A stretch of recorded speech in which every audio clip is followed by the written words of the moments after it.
अस्सलाम वालेकुम दोस्तों, उम्मीद है तमाम दोस्त खैरियत से होंगे। वीज़ा वाला भाई आज आप लोगों के लिए जो वीडियो लेके आया है वो बड़ी ही जामे वीडियो है और आज की वीडियो के अंदर अगर आप यूके का विज़िट वीज़ा अप्लाई करना चाह रहे हैं, किसी भी तरह से अप्लाई करना चाह रहे हैं, चाहे आप फैमिली विज़िट अप्लाई करना चाह रहे हैं, चाहे आप बिज़नेस ट्रिप अप्लाई करना चाह रहे हैं, चाहे आप टूरिज़्म वीज़ा अप्लाई करना चाह रहे हैं, तो आज की वीडियो आप लोगों के लिए बहुत ज़्यादा इम्पोर्टेंट है। इसको एंड तक देखिएगा। इस वीडियो के अंदर मैं सारी चीज़ों के बारे में डिस्कशन करूँगा कि कौन-कौन से डॉक्यूमेंट रिक्वायर्ड हैं, उसके अलावा कौन-कौन सी चीज़ों का आपने ख़्याल रखना है, किन चीज़ों की वजह से रिजेक्शन हो जाता है, बैंक स्टेटमेंट आपकी किस तरह से होनी चाहिए, जो भी मोटे-मोटे और इम्पोर्टेंट क्वेश्चंस हैं यूके विजिट वीज़ा के हवाले से वो सारी चीज़ें मैं आप लोगों के साथ आज की इस वीडियो के अंदर शेयर कर रहा हूँगा। आइए दोस्तों वीडियो का आगाज़ करते हैं, लेकिन वीडियो के शुरू में ही आपको बता दूँ कि नीचे स्क्रीन के ऊपर मेरा नंबर आ रहा है 0333 3599 811। अगर आप भी चाहते हैं कि वीज़ा के हवाले से फ्री कंसल्टेशन आप कर सकें, तो नीचे इस नंबर के ऊपर आप हमसे कॉन्टैक्ट कर लें और आपकी टीम आपकी मेरे साथ एक फ्री कंसल्टेशन बुक करा देगी और हम आपको बेसिक गाइडेंस पूरी दे रहे होंगे।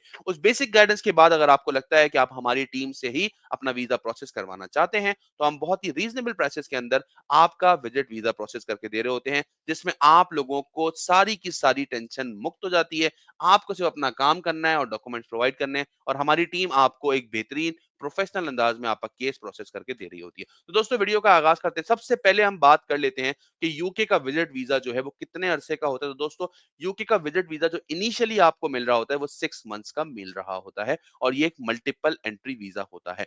अब इसमें कितनी एग्ज़ाम आ जाती हैं, इसके अंदर टूरिज़्म भी आ जाता है, इसके अंदर फैमिली विज़िट भी आ जाता है, इसके अंदर बिज़नेस भी आ जाता है। ये तीनों रीज़न इसके अंदर आ रहे होते हैं। सबसे पहले हम बात करेंगे उन लोगों के लिए जो कि टूरिस्ट वीज़ा अप्लाई करना चाहते हैं। अब टूरिस्ट वीज़ा क्या है कि आपने अपनी एप्लीकेशन लिखी है कि भाई मैं आपकी कंट्री आना चाहता हूँ और मेरे दिमाग में कुछ ऐसी जगह हैं जो मैं विज़िट करना चाहता हूँ आपकी कंट्री के अंदर आके और मैं विज़िट करके वो वापस अपने मुल्क चला जाऊँगा।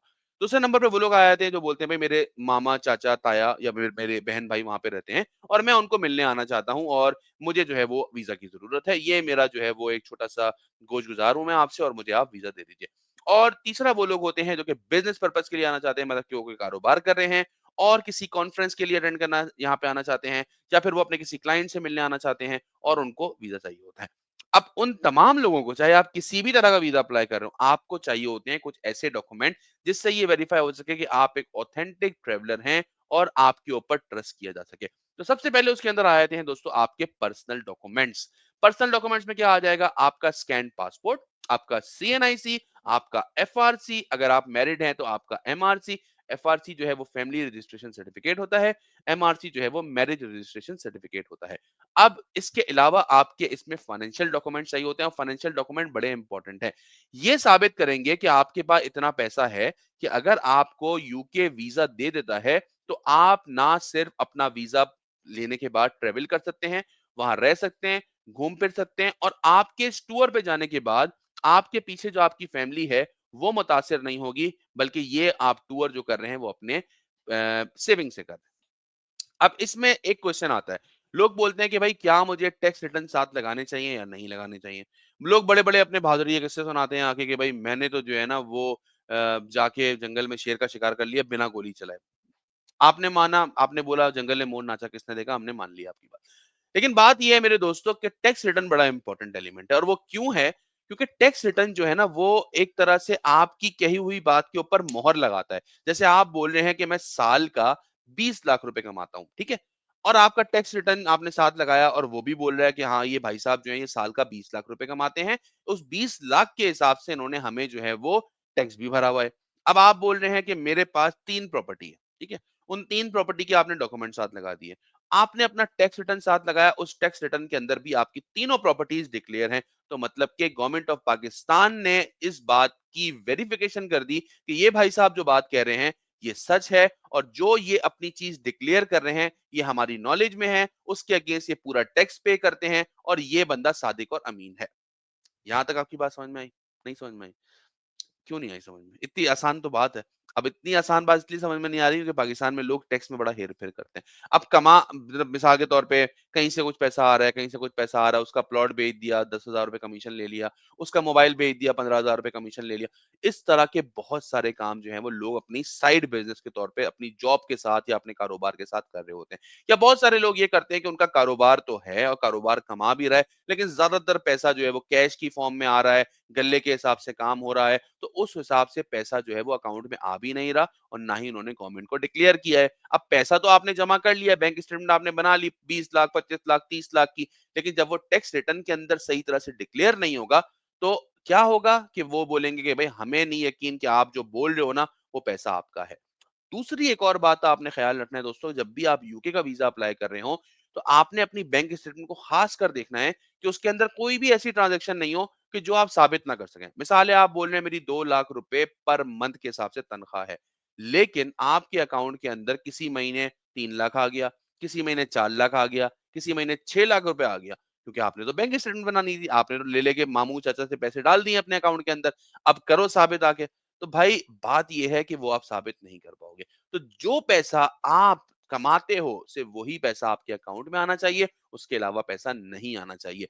जो लोग ये बोलते हैं कि भाई मैं तो अपनी बैंक स्टेटमेंट बना लूँगा इस तरह से, उससे पैसे ले लूँगा, उससे पैसे, ऐसी बहुत कॉल्स आती हैं मेरे पास रोज़ाना की बुनियाद पर। मैं बोलता हूँ भैया मेरे ये 2 हाथ हैं, मैं तो मना कर रहा हूँ, आगे आपको जो मर्ज़ी, जो बेहतर लगता है आप वो करो, मुझे कोई लेना-देना नहीं है आपसे। अब एक और बात आप लोगों को इसके अंदर दिमाग में रखनी है दोस्तों, यूके के अंदर, कि यूके सबसे ज़्यादा चेक करता है कि आपके होम टाइज़ अपनी कंट्री के साथ कितने स्ट्रॉन्ग हैं। अब ये होम टाइज़ क्या होते हैं? होम टाइज़ बेसिकली एक रीज़न है कि आप अपने मुल्क वापस क्यों जाओगे? अब या तो आपका यहाँ पे पीछे कारोबार हो, या आपका पीछे खानदान हो, फैमिली हो, ज़मीन हो, जायदाद हो, कोई भी ऐसी चीज़ हो जो ये साबित कर सके कि मैं वापस अपने मुल्क पाकिस्तान आऊँगा। अब उसके लिए, होम टाइज़ के लिए आपके पास प्रॉपर्टी है तो आप उसके डॉक्यूमेंट लगाएँ। आप कोई कारोबार कर रहे हैं तो कारोबार के टैक्स रिटर्न्स लगाएँ, कारोबार की रजिस्ट्रेशंस लगाएँ। अगर आप जॉब कर रहे हैं तो जॉब की एनुअल लीव की स्लिप्स लगाएँ। जॉब का एनओसी लेटर लगा दें कि भाई मेरे पास जो है वो मेरे एम्प्लॉयर को पता है कि मैं इस टूर पे जा रहा हूँ और उसने मुझे अलाउ कर दिया है और 20 दिन के बाद, 15 दिन के बाद मैं वापस आके अपनी जॉब जॉइन कर लूँगा। उसके अलावा अगर आप यहाँ पे बच्चों के साथ रह रहे हैं, बीवी-बच्चों के साथ, और आप अकेले ट्रैवल कर रहे हैं, तो बच्चों के स्कूल के लेटर लगा दें कि भई ये मेरे बच्चे स्कूल में पढ़ते हैं, मैं वापस आऊँगा, इनको जॉइन करूँगा। अपना एमआरसी आप लगाएँगे, वो भी आपका एक होम टाई है कि मेरी बीवी यहाँ पर है और मैं वापस आके अपनी फैमिली को जॉइन कर रहा हूँगा। वो सारी चीज़ें जो आपके केस के हिसाब से बन रही होंगी, वो सब चीज़ें आपके होम टाई में कंट्रीब्यूट करेंगी। अब देखिए होम टाई हर बंदे का अलग-अलग होता है। मुझे नहीं पता अभी कि आपके सर्कमस्टेंसेस किस तरह के हैं। इसीलिए मैं बोलता हूँ कि जब आप मुझसे बात करते हैं, तो मैं उन बात के हिसाब से आपको एक गाइडेंस देता हूँ कि भाई ये चीज़ें जो है ना ये आपको हेल्प आउट कर रही होंगी। और मेरे पास जितने भी लोग कंसल्टेशन के लिए आते हैं, उसमें से मोस्टली जो है वो हमसे वीज़ा अप्लाई करवा रहे होते हैं। क्योंकि उनको लगता है कि ठीक है यार, अगर ये एक रीज़नेबल प्राइसेज़ ले रही है इनकी कंपनी और उसके अगेंस्ट में हमें एक सर्विस दे रही है, तो इट्स ओके। मतलब इनको ज़्यादा बेहतर काम करना आता है, हम इनसे वीज़ा प्रोसेस करवा लेते हैं और हम अपना सुकून से काम करते हैं। तो दोस्तों यूके के अंदर आपने जितनी मैंने आपसे अभी बातें डिस्कस की हैं, उन सारी चीज़ों का ख़्याल रखना है।